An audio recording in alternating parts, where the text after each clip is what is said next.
Hello everybody, welcome to the channel. ScorpioCesar here to bring you the review for Godzilla, King of the Monsters. And yes, I wish I was able to see the movie sooner, but unfortunately due to my work schedule, I wasn't able to see it opening night. However, I saw it today, and oh boy do we got a review for you today. Let's get right into it.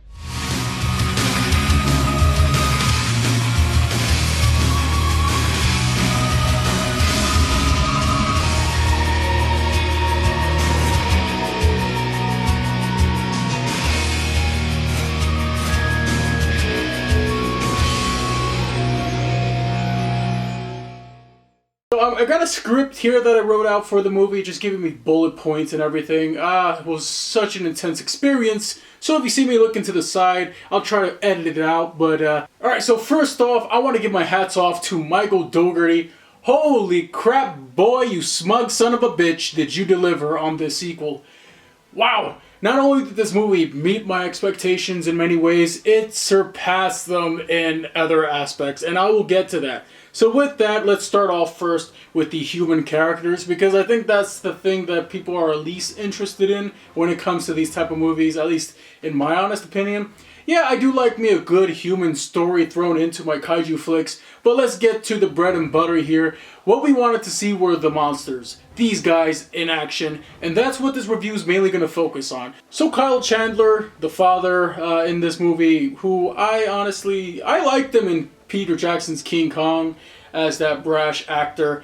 He was pretty good in the movie. I thought he did his role pretty well. Vera Farmiga, I believe her name is, played Emma, the mother of Millie Bobby Brown's character. Her role here was pretty significant. I liked it. It did the job.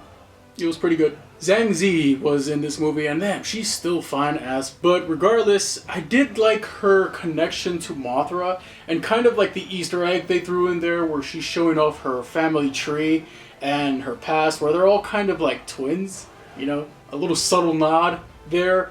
Not so subtle to the Shobijin. That connection to Mothra was really cool. I like how they threw that in there. Gave her character more oomph for the fans like me. Charles Dance as Tywin Lannister was in the movie as well, from Game of Thrones, as some of you might know him from recently. And I thought he did a pretty good job as the antagonist, the human antagonist role. His methods were a little kind of, I would say, severe for the most part, but you kind of get where they're coming from, at least his organization and their reasoning behind awakening the Titans. I'm all for that. That's okay. The one actor that I did enjoy the most was Ken Watanabe's character, who is kind of like Hollywood's go-to Japanese actor. If they need a Japanese actor, they just kind of go to Ken Watanabe. And he was good in the first 2014 movie, but he really did have a bigger role this time around. And I really enjoyed his role as Dr. Serizawa. Get to his character arc a little later on, because I felt that his character arc was the most significant in my honest opinion. And I really enjoyed it. And Ken Watanabe, he does a phenomenal job as an actor. And it was great to see him here. Now moving on to the main monster cast. Mothra, Rodan, King Ghidorah. Those three monsters. I said it before in my first trailer video. If you're going to use these monsters, America and Legendary, you have to do them justice and show them the amount of respect that they deserve. And they absolutely did this time around, and I was all for it. Really happy how they handled all of these monsters, and we're going to get into them individually, but I just have to say, oh boy, they did a great job bringing these monsters to life. Let me just say that. Starting off with Mothra, I really wasn't too big on her design in this movie at the very beginning of the reveal, where they kind of showed off the trailer and everything in her new form. It was such a departure from the norm, and the only time they ever did that was in GMK, which I was okay with. This one I was a little apprehensive going in, but actually seeing Mothra in action in this movie, oh boy, I think this is one of the most badass versions of Mothra. They did such a great job in terms of her design and her function, and even her larvae stage, which actually got more screen time than I was expecting. I was all for it, and I really did enjoy how they handled Mothra this time around. Mothra's connection to Godzilla and being more of an ally rather than an enemy like she usually is was a nice change of pace, and it was quite heartwarming to see that. And I was really happy for that. The way she sounded in the movie was very similar to the typical Mothra cries.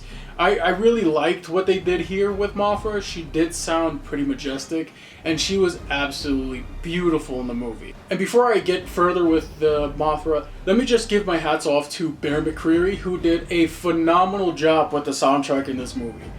That scene with Mothra emerging from the cocoon was simply beautiful. Actually seeing it in the cinema, in the theater, and hearing that classic Mothra theme redone by Bear McCreary was, oh my god, my goosebumps. I was just so hyped.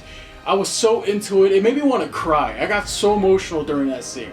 And I'm a huge Mothra fan. I attribute a lot of that though to my mother, who grew up during the Godzilla Showa era, and she watched all the classic movies growing up, and her favorite monster of course was Mothra.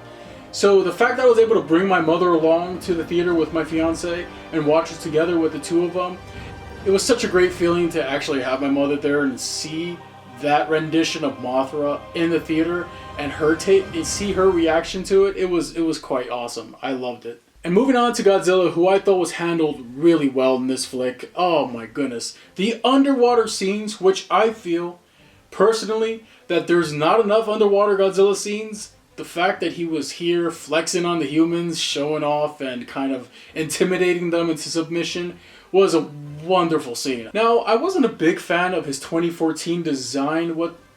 There were a few things about it that I didn't care for, but I felt that they rectified those issues this time around with the bigger dorsal fins that actually remind me of the Shodai Goji from 1954, and his claws on his feet, not looking so much like elephant stumps anymore, but kind of actually having bigger claws. I don't know, it was a very subtle change in terms of the rest of the makeup of the body. The dorsal fins were kind of like the biggest change, and it was cool how they evolved his look. Kind of like how in the movies of the past, Godzilla was always changing and evolving as the movies moved on. So that was really nice. Really happy with how they handled his roar too. Wasn't a big fan of the 2014 roar. I know a lot of people were gushing about it at the time. I simply thought it was too long-winded and sounded like a big trumpet, a big noisy trumpet that just lasted way too long. This time they threw in some more classic Godzilla sounds, and he sounded so much better this go around. Now, King Ghidorah was brought out pretty early into the movie, much to my surprise, and wow, I loved how they referred to him as Monster Zero up until his origins were revealed, and they finally got the name King Ghidorah out.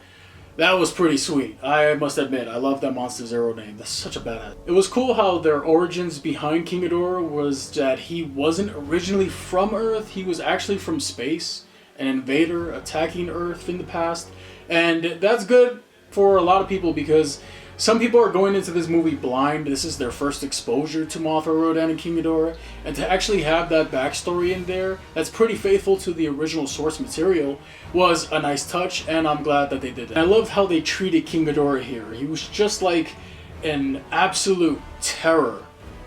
Once awakened, this guy was impending danger all around for everybody involved. I loved how he moved through a tropical storm, which was just caused by him. Simply sweet. Absolutely loved Ghidorah in this flick. I also like how they had inspiration from an actual snake for his behavioral instincts, and you can see that in the way he slithered around with his necks and used them kind of like to constrict.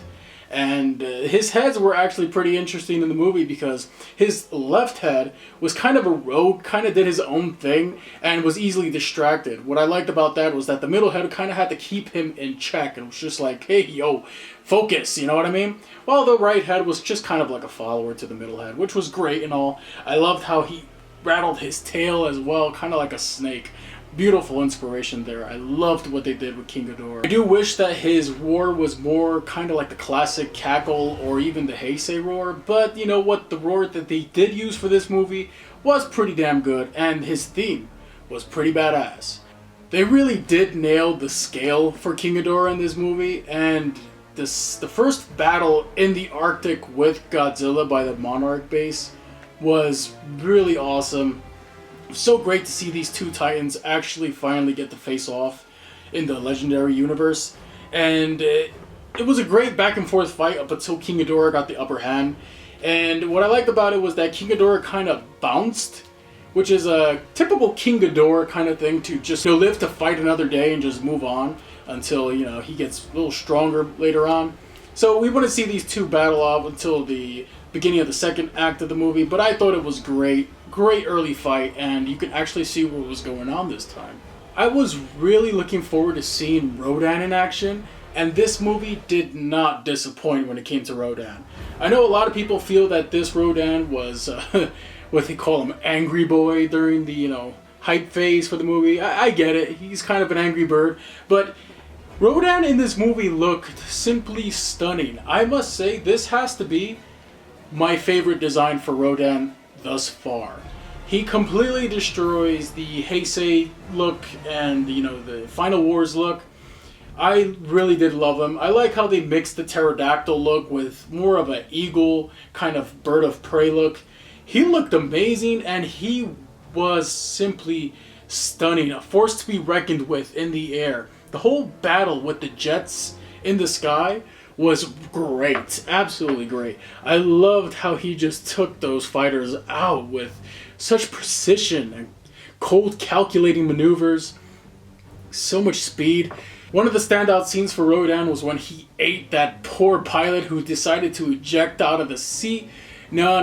Rodan was just like, nah, bitch, I know what you're trying to do. I'm gonna numb you. He just went giant claw and ate that guy. Wow. What a scene. The scenes with Rodan flying over Mexico and kind of just blowing everything with his supersonic winds. That's something that they always kind of shown in the classic movies, but you never truly got it. They couldn't really truly nail the look with, the miniatures and the practical effects. With the CG, I felt that Rodan, you really get a sense of his scale and his true power. And the scenes where everybody's getting blown away and the buildings are getting blown away, masterfully done. And then another one of my favorite scenes with Rodan is where he's just kind of just done with these jet fighters and just kind of starts doing that spinning attack and just takes them all out. Up until the eventual fight with King Ghidorah in the air, which was a bit too brief for my taste. I was kind of hoping we would see more out of these two doing battle in the air, but it kind of ended quickly. I understand why, considering how powerful Ghidorah was. And, Rodan and Ghidorah falling into the ocean was a pretty nice touch. Kind of like, okay, Ghidorah is the alpha here, alright? Rodan, nice try. I know you're angry and everything, but you cannot take on Ghidorah by yourself. That fight led to Godzilla re-emerging and taking on Ghidorah once again in the ocean, and it was a nice, quick fight. Godzilla got a nice hit in by ripping off one of the necks of Ghidorah. Actually, it was his left neck. Up until the oxygen destroyer kind of fucked everything up and let King Ghidorah get away while Godzilla was incapacitated. Now, moving on to that's one of my bigger criticisms of this movie. The whole thing with the oxygen destroyer just kind of came out of nowhere. And it felt more like an afterthought, kind of just thrown in there to please fans. And it's like, whoa. They were developing an oxygen destroyer, and obviously it wasn't as powerful as the original oxygen destroyer from 1954, but still, if you're gonna put something that iconic and that powerful, you kind of have to have kind of a build up to it. It was just kind of brought out of nowhere, and it didn't really do much, honestly. It let Ghidorah get away, and it incapacitated Godzilla to the point where he had to be revived by nukes. So with the second act of the movie beginning, it was kind of a slog, a bit slow at this point. All things considered, I understand why they kind of had to slow down the film. It's been an adrenaline rush up until this point. That's okay, Godzilla was out for the count. Ghidorah landed on the volcano that Rodan erupted from, and regrew his neck, his left head. That was something I didn't see coming, and it was so sweet how they handled it. It was disgusting, grotesque, and gross, but I fucking loved it. I thought it was awesome. It was just like, I'm the top dog here, I'm the alpha, let me regrow my fucking neck back. Alright, so we got the three heads back. It was great, such a beautiful scene on top of the volcano. You actually get Rodan swooping in, landing on the volcano in front of Ghidorah and just kind of bowing his head like, you are the new alpha. I understand that I got my ass kicked from you. So Rodan kind of bowing to Ghidorah was kind of a nice touch, and I know a lot of Rodan fans will probably take issue to that, but I thought it was a pretty fucking sweet scene. And with Ghidorah kind of asserting his dominance, he just kind of cries out, and out from the Earth's crust and the mountains and everything erupts the other Titans. Did I just hear the magic word? I said Titans. As in Titanosaurus? No. The Titans in the movie. Praise be! Titanosaurus is in the movie! No, I said Titans! So overall, the second act of the movie focused more on reviving Godzilla with this nuke, and Dr. Serizawa's character kind of figured, you know, the only way to do this is if somebody does it themselves, because our ship is fucked up, we can't use the missile launcher. Somebody's got to go in there and actually ignite the nuke next to Godzilla and wake him up. With that, Dr. Serizawa decides to sacrifice himself, and I thought it was a sweet scene, even though it didn't scientifically make any sense whatsoever, considering he probably would have melted as soon as he got to the Earth's core. Regardless, it's a sci-fi movie. Thinking about it scientifically ain't gonna matter here. It was a pretty touching scene as well when Godzilla kind of opened his eyes, looked at Dr. Serizawa. Serizawa reaches out and touches Godzilla on the... And it was a nice touch, and I really enjoyed this scene. And now on to the third and final act of the movie. And this act completely obliterated my expectations. It was the final fight in Boston. By the way, seeing Boston and Fenway Park destroyed kind of puts a smile on my face, all things considered, being a Yankees fan from the past. That's a bit spiteful, but you know what? Fuck it. I don't like the Red Sox. I never will. Man, what a sick battle. Godzilla and King Ghidorah going at it in a battle to the death. It was great seeing Godzilla a bit more powerful this time around, actually taking it to King Ghidorah once more, and actually taking him down quite a few times. It got to the point where King Ghidorah had to power himself up with a nearby power plant in order to do this sick-ass electricity coming out of his wingtips attack that completely blew Godzilla away. And it was great to see him actually lift Godzilla up into the air and just kind of constricting him as Godzilla kind of went limp in his body, and then just dropped Godzilla all the way down onto Earth. And it was a sick scene that made me wonder, why didn't Ghidorah ever do that in the past? You know, pick up Godzilla, lift him up, and just drop him. And this Ghidorah was just, man, you'd think he was done, but he just kept coming back for more. He wasn't going to give up this time. He wanted to kill Godzilla and assert his reign of terror on Earth. And seeing Mothra come to Godzilla's aid during this fight, only to be intercepted by Rodan. These two were battling it out in the sky, and it was a sight to behold. For 29 years, I always wanted to see Mothra and Rodan go at it in a canon Godzilla movie. I've never seen it done before up until this point.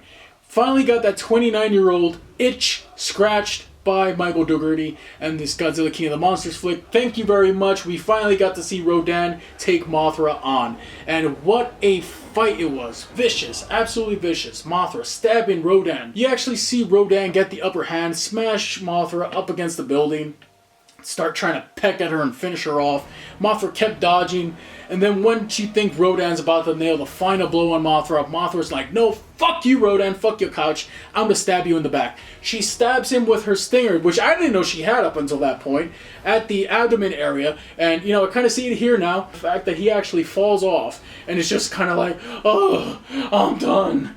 She incapacitates Rodan. I thought Rodan was a goner at that point, but we'll get to that in a bit. Rodan was not completely finished. He was for the fight and the rest of the movie. What a scene. Mothra kicked so much ass in this movie, and I was so happy to be there to see it. And just when Ghidorah has enough power to finish off Godzilla, Mothra comes in, gets hit by 3 gravity beams, and just sacrifices herself. Becomes Essence in a way, like she usually does, and powers up Godzilla. So while Ghidorah is busy chasing off Emma with that orca machine, Godzilla reemerges, and the effects in this scene are simply grand. Absolutely grand. I loved how you can actually see his surroundings, the buildings, everything around him just kind of melting from the sheer amount of heat that Godzilla was exuberating from his body. Wonderful scene. Makes sense, right? He was burning Godzilla at this point. Of course everything around him should be melting. He was fucking hot as hell. So anyways, that was an awesome scene to see. Godzilla was just glowing with so much fire in him. I can't wait to see NECA and Monster Arts tackle that version of Godzilla, because you know what's going to happen. It happened here with the Jax toy. They did a good job here because, you know, it's a little tiny toy. Makes sense now that they teamed it up with Mothra in that battle pack. I kind of see now why, because it was Mothra's essence that got Godzilla to this critical mass state. They even dropped the name, Critical Mass. And for those of you who played Godzilla Unleashed on the Wii, you know that game mechanic was pretty sweet. The monster would get bigger, they would start glowing red and have like red veins throughout their body. It was beautiful. This Burning Godzilla was kind of a mix mash of that. I hope I'm not the only one who thinks so. Came out of left field, quite literally, and decided he was done with Ghidorah shit and just started blowing Ghidorah away with these shockwaves. And you could just tell how hot Godzilla's attacks were by seeing Ghidorah's wings starting to incinerate and burn up to a crisp. What a sight to behold. This scene was amazing because you actually hear Mothra's cry and you feel her presence. You can see her kind of in the shockwaves of Godzilla's attacks on Ghidorah at this point. Wow, what a fucking scene. The phenomenal use of CGI here and the effects here were just mind-boggling, absolutely beautiful. And seeing Godzilla just take it to Ghidorah to the point where he just kind of blew off both heads, to the middle head was the only one left. He just kind of pushed Ghidorah down and just stepped right on Ghidorah's chest, blowing up. The next scene you see is Godzilla coming up from the ground with Ghidorah's neck still in his mouth. He was just kind of like this. Let me show you. He was just kind of like...